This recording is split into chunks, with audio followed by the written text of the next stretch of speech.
Kaga sele. Ya ne? Sannan kuma tasa. Kwana biyu. La Allah. Caccaki. Ya garin ne. Umar wallahi. Abuya. Ai ka san harkar mata sele. Kwana biyu da ciki ka na ga baka na. Na kashe gari. Ai dole ba ganni ba. Ba wani labari ne. Ai ka ne sun yawa. Allah. Da ka je kai shutun da wannan ma sai yazo. In ka je kai waka da wannan ma sai yazo shi yasa wallahi amma tunda har kun yadda ni sai ne. Bari zan zauna zan ba ku wani dan labari. Sai dai maza. Ya ne ba wani story a ƙasa ne. Akwai story. Ai tunda ka yadda ni sai ne zan baka labari zaka sha shi. Naji an ce akwai wata waka da aka saki. Masu wanta dan tuna min ita.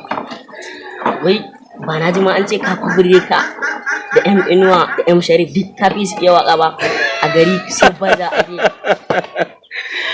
Exactly. What? Ai wa'annan ba sa'anni na bane wannan tsohon yayi ne. Ai wakar da na saki akwai wata waka da na saki. Bakan dai me yake na. Ita nake son ji. Ita za a rera ma? Ita nake son ji maza. A to tunda kai masoyina ne. Nake da kan nan bari ka biye ta tafi.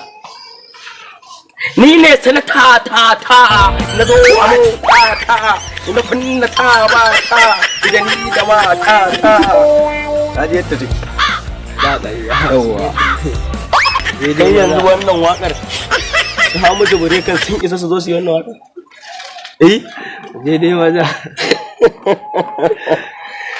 yanzu barin tashin shiga ku gode Allah sai le ya zauna da ku In sai ina. Indiya ne. Indiya kai ba ƙarya.